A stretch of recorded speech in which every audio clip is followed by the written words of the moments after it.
This, our country and all its people, could be in danger of nuclear attack in minutes by enemy missiles, in hours by enemy aircraft. Our cities, our farms, our factories. Prime target would be our air bases. With all our aircraft on the ground, our weapons of interception or retaliation not instantly available, we might face another and infinitely more costly Pearl Harbor.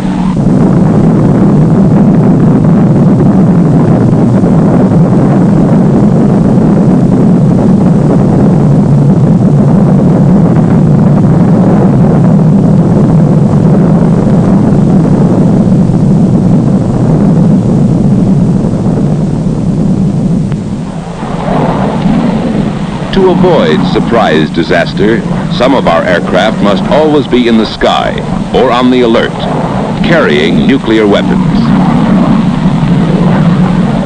These weapons are always unarmed. They will be armed only following a decision by the President of the United States.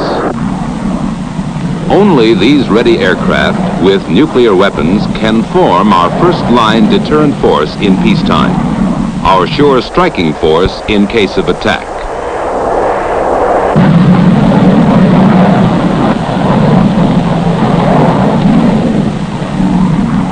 We, the American people, understand and accept this necessity for our survival. But we want to know the facts about one question. Do we live in danger of nuclear explosion and radioactive fallout if one of these airplanes should crash, or one of these nuclear weapons accidentally drop? To give you the facts, the United States Air Force presents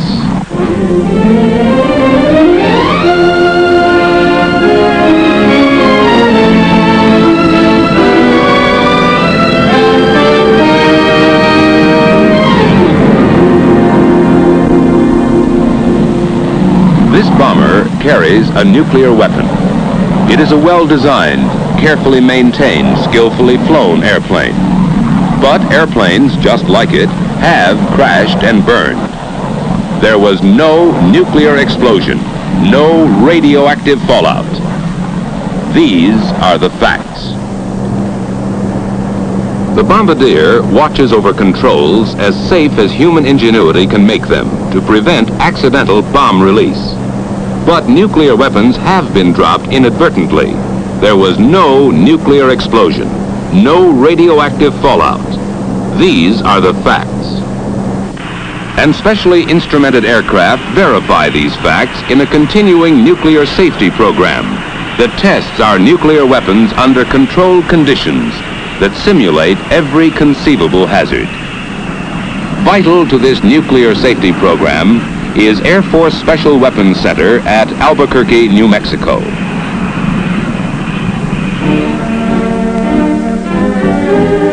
Here, in ultra-modern laboratory buildings, work scientists in and out of uniform.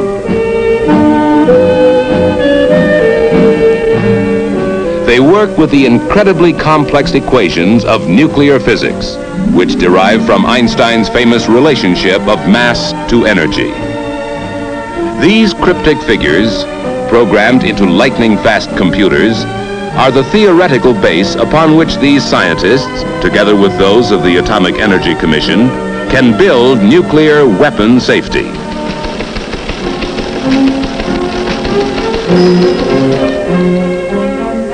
By research, design development, and laboratory test, they ensure weapons not yet built against accidental nuclear explosion.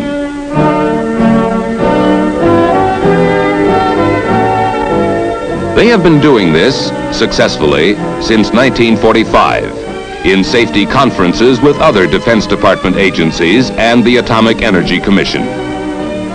In 13 years, there have been a few accidents, but not one has resulted in nuclear explosion or radioactive fallout. These are the facts. What keeps our nuclear weapons safe? To understand why there has never been an accidental nuclear explosion, you must first know how these explosions can be produced, the general principles of nuclear explosions.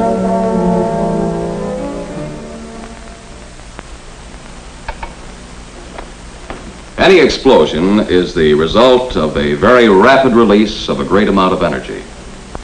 Conventional explosions result from the rearrangement of whole atoms in some explosive material.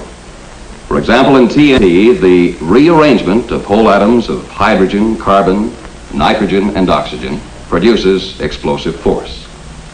On the other hand, nuclear explosions result from the rearrangement within each atom. This may be a joining together or fusion, as in an H-bomb, or the splitting apart or fission, as in an A-bomb. At present, an H-bomb explosion starts with fission, so the splitting of the nucleus of the atom is the basic principle of nuclear weapons. All matter is composed of one or more of the 100-odd elements. Of these, the atoms of the metals uranium and plutonium can be most readily fissioned to cause nuclear explosion. These elements are mildly radioactive. They emit short-range, low-penetration alpha particles while in their unfissioned state. These alpha particles do not have the harmful effects of the longer range and stronger gamma rays, which are given off by certain elements such as radium or by the products of nuclear fission. The atoms of uranium and plutonium are among the heaviest. Heavy because the nucleus of each atom contains large numbers of the fundamental particles called protons and neutrons. When a free neutron hits this nucleus, it splits into two parts, releasing more neutrons which may go on to split other nuclei. The resulting fission products become highly radioactive, emitting the long-range and dangerous gamma rays. The split nucleus weighs less than the whole one, and this difference in weight is released in the form of energy, nuclear energy. After fission, harmful gamma radiation. Before fission, innocuous alpha radiation.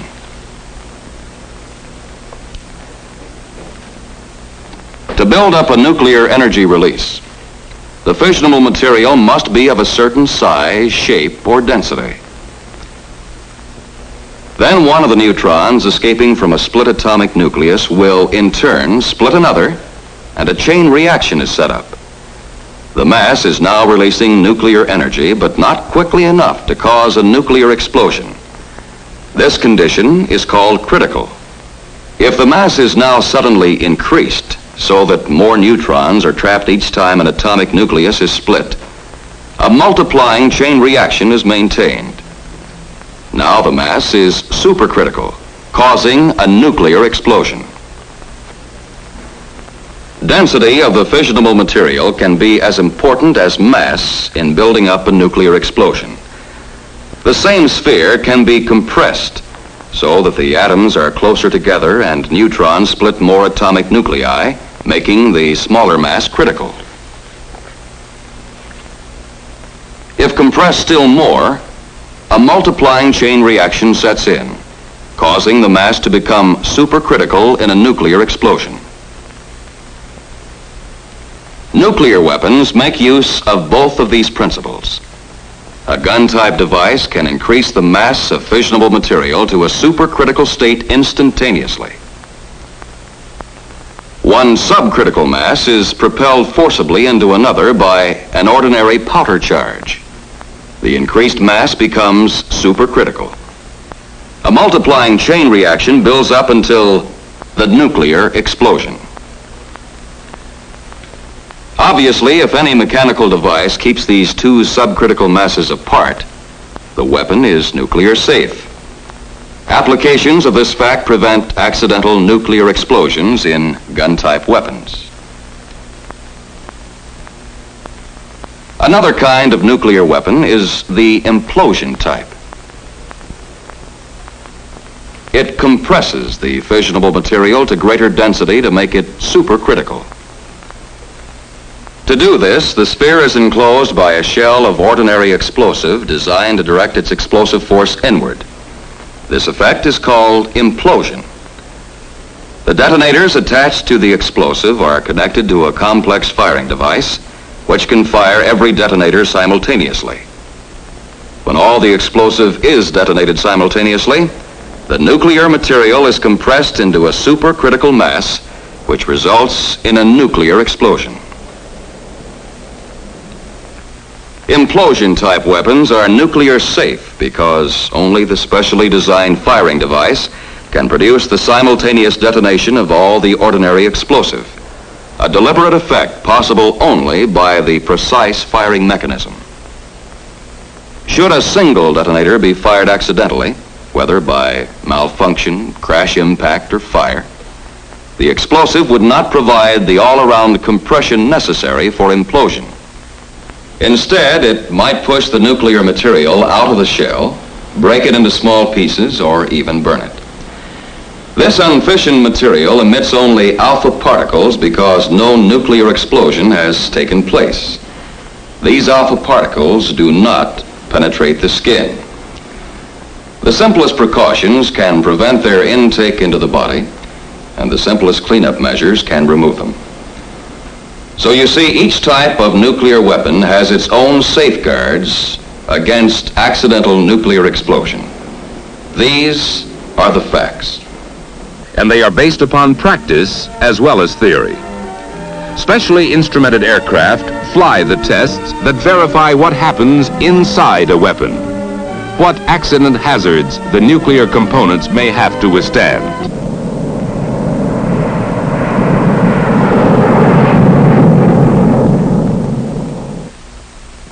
Nuclear safety is everybody's business. Although Air Force flies the test missions, scientists and technicians from the Atomic Energy Commission and other services man the test range and evaluate the findings of the elaborate instrumentation. Drop tests measure impact characteristics of various weapon types. They are made without nuclear components, so that this precious material is not wasted. They supplement the detonation tests that have been made with the complete nuclear weapons.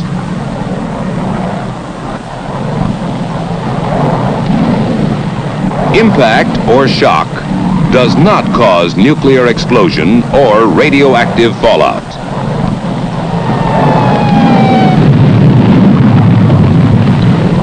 What has exploded is the ordinary explosive, which is an essential part of nuclear weapons. The ordinary explosive in a nuclear weapon can be a hazard, exactly as in a conventional bomb. Depending upon the amount and location of the explosive and the speed and height of the drop, we may experience a variety of ordinary explosions. Large ones, small ones, or none at all from impact of the bomb. Beside the hazard of impact, frequent tests are run on the hazard of fire.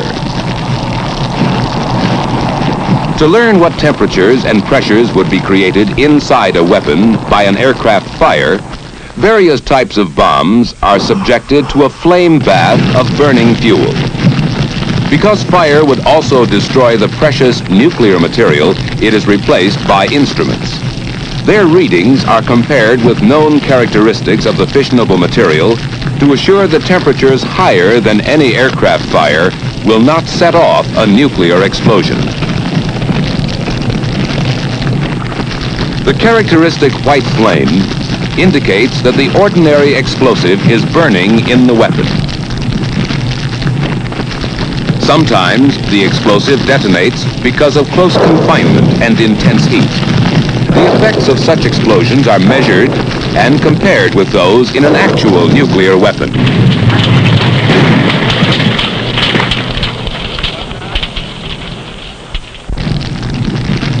Fire and ordinary explosives do not create the conditions necessary for nuclear explosion.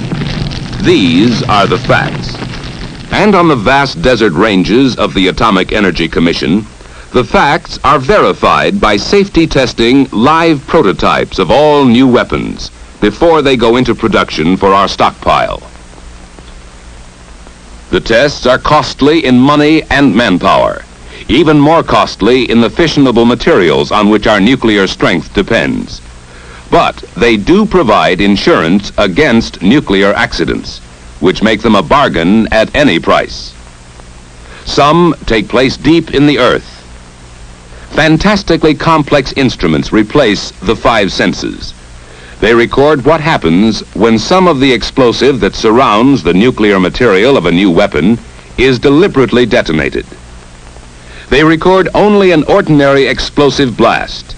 A random detonation has not created the implosion which would compress the nuclear material to a supercritical mass. There was no nuclear explosion, no radioactive fallout.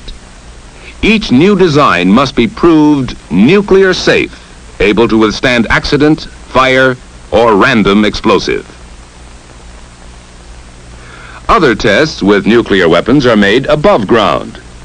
These are also designed to test the nuclear safety of new weapon types by intentionally detonating the explosive which surrounds the fissionable material.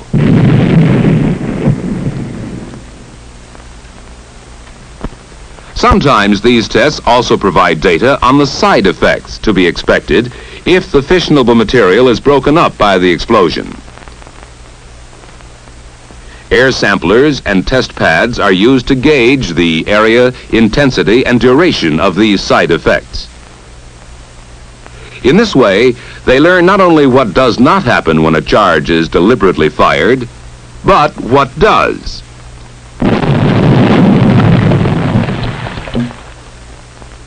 The explosive does break up the nuclear material and scatter parts of it over a small area. This fissionable material is mildly radioactive. If the explosion or fire should suspend any of this material in dust or smoke, it should not be inhaled or otherwise taken into the body in quantity. That is why the trained monitoring and cleanup crews may wear respirators until air samplers or alpha counters have determined that no injurious concentration exists.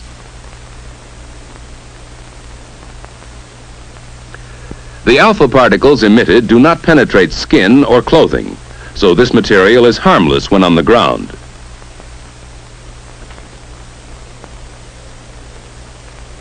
Only simple cleanup measures are necessary, plus an effort to find and save the valuable material. The findings from all tests set up to measure possible radiological hazard are no external radioactive hazard from material on the ground, slight radioactive hazard from prolonged inhalation of material suspended in a small area near the accident, but none from the short exposures necessary for firefighting, rescue, or cleanup of the small area involved.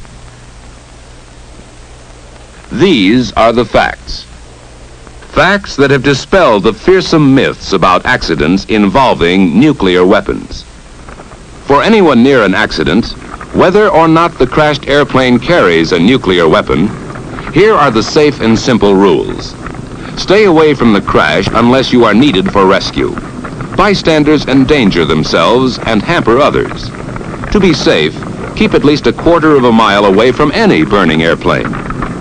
At this distance, you are safe from the flames, which may explode the jet fuel, from detonating explosives, and from flying debris. These are the real dangers in rescue or firefighting, as they have always been. The trained men who bear these responsibilities know how to do their job and get quickly away from all these hazards. After the emergency is over, the area is monitored for radioactive material and, if necessary, cleaned up by specially trained teams. Other specialists care for burned or undetonated pieces of ordinary explosive. Until this is done, access to any crash area is controlled to prevent accidents and speed up the work. The tests you have seen have proved the safety of our nuclear weapons program over and over again. But the grim reality is the payoff. How safe is a nuclear bomber coming in for a crash landing?